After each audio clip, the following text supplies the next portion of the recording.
So as I'm laying in my bed at 2 a.m., as I usually do because I can't go to sleep because I can't seem to turn my brain off, I'm thinking, whatever I didn't finish today, whatever task, whatever job, whatever I wasn't able to do today was ultimately my own doing. It boggles down to maybe I didn't prioritize correctly, or maybe I didn't time manage correctly, or maybe I didn't go to sleep the night before at the time that I should have gone to sleep. And ultimately, I'm the reason why I didn't do these things that I wanted to do. It's crazy because it sounds like kind of ironic. As I'm thinking about that, I'm going to sleep at 2 a.m. when I said I wasn't going to go to sleep at that time while thinking of this video idea. But today we're going to talk about why I am my biggest op. I am my biggest enemy. It's not my situation. It's not Joe Schmo or whoever I follow on Instagram. It's not other people. It's me. Well, you know what? Maybe come to think of it, it might also be that damn phone. Nah, I'm just kidding. But you might be asking, Eddie, why? Why am I my biggest op? Why am I the problem against me? But before we get started, since this channel is made to work on ourselves and gear ourselves to a better life, to thinking better, to being better overall for us and for our people and our families and our friends, down in the comments, just treat it as a notepad and say words of encouragement that you might have needed this week, because you might be going through something. But you know what the cool part is? That somebody else might be going through that same thing, or something that they can take from your words of encouragement, and you might end up helping out somebody else too. So encourage yourself. But let's go ahead and get into the video. We like to wait for the perfect moment. I myself included. I struggle with this even a couple weeks ago, and my girlfriend could tell you, she jokes about it. I like to tell myself that I am calculating things. I'm really writing things down, taking notes 50 million times before I move and take a step. And although I think that's rooted in my nature, that's the way I am. With this microphone example, my girlfriend jokes, but it's all fun and games. But to be honest, she's right. My girlfriend says, Eddie, you just gotta move. Like, you just gotta go and make that move that you know you can make. To be honest, when I look within, I'm like, why am I actually calculating this so much? Why am I doing all this research on this product that I know I should already buy? I have the money saved up for it. I put money towards it months and months back. So it's not an issue of like whether I can afford it or not.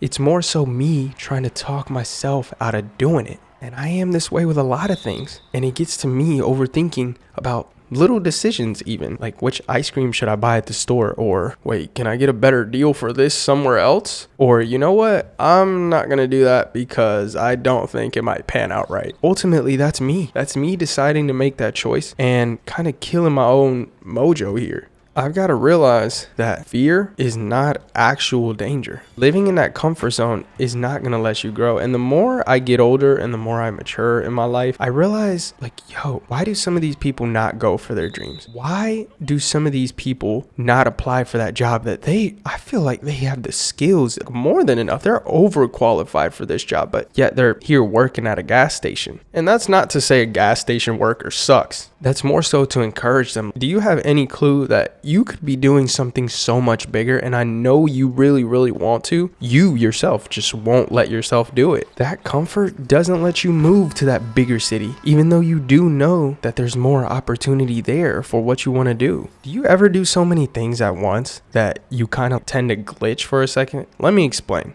Like, dude, this happens to me so much where I'm going to go get something, right? And it's in the other room. And I'm like, how can I kill two birds with one stone? Meanwhile, I'm just going from the living room to the bedroom. And I'm like, wait, I gotta grab my phone. But while I'm here, I also have to grab my water bottle so I don't have to come back and I don't have to go back downstairs. And then you know what ends up happening? I'm doing so damn much that in the hallway, I don't even make it to the room. I'm like, but wait, I should have brought my AirPods with me because I'm going to listen to my podcast. And then I kind of glitch.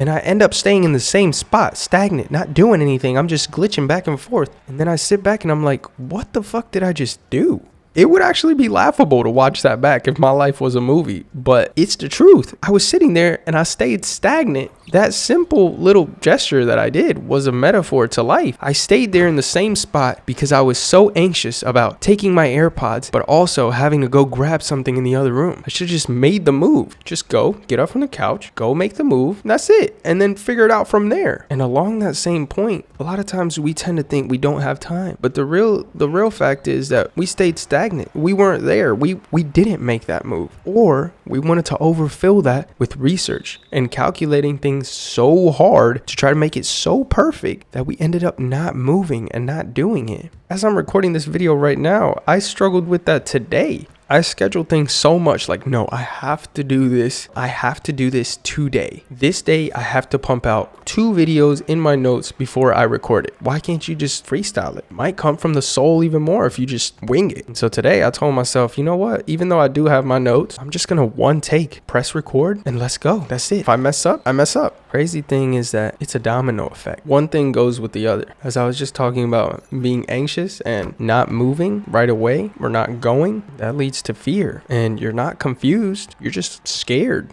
to make that move. When you look deeper inside, that's really what's going on. And there's no problem with that. I struggle with the same thing too. I have to keep reminding myself every day the same thing. I have to look myself in the mirror and tell myself, just go, just move. You know what you have to do and you have the skills to do it. But ultimately, small steps in the right direction better than no steps. Like no motion, or wait, how does it go? Slow motion is better than no motion. Boom, hit it right on the nail. For instance, 3 minutes of meditation that you did today, better than the 0 minutes you did yesterday. And just because 3 minutes wasn't as good as you thought you could do, you did something. And that's worth being grateful for. That's worth saying, you know what, pat myself on the back because I did do more than yesterday. And that right there is also a domino effect. That gets you up even more. You know, that's a good domino effect though. Like it's vice versa. It's a positive one. So if you do one thing right and you end up doing the 3 minutes instead of the 0 minutes of meditation, the next day you might do 5 and you'll be like, oh shit, I did 5. Now I can do 10. And you know, we got to bring in basketball into it. All throughout my life, I've tried to perfect the hezzy. I've worked on it, and I've worked on it. But you know when my best hezzies come out? The times that my hezzy best hits is when I actually believe that I'm going to shoot. For instance, like I really do think I'm going to shoot, but when I hezzy, out of just hesitating, like I don't know what my next move is, I don't know what I'm gonna do, I can't react in a good way, and the guy just ends up just freezing right there. Like, what move did he just make? Like, what was that? And then it's just a little bit embarrassing, and then I have to pull something out of my ass. But let's not let these opportunities pass us by. And we're still young, so it's okay, we're still learning, but it's good if we learn this now so we can take advantage of every opportunity, so we can move to that country that we want to move to and create a life, because we want to explore, we want to adventure, and that's what it's all about. Let's not let ourselves look ourselves in the mirror and tell ourselves no. Look yourself in the mirror and go, yes, I can do that. You know what, fuck it, I'm gonna do it. No more calculating, no more research, I'm gonna go do that. But I want to thank you guys for stopping by on another video, and I really do hope you guys enjoyed, because if you did, you know what to do. Leave that like and also subscribe while you're down there. But I'll see you guys on the next video. Nos vemos.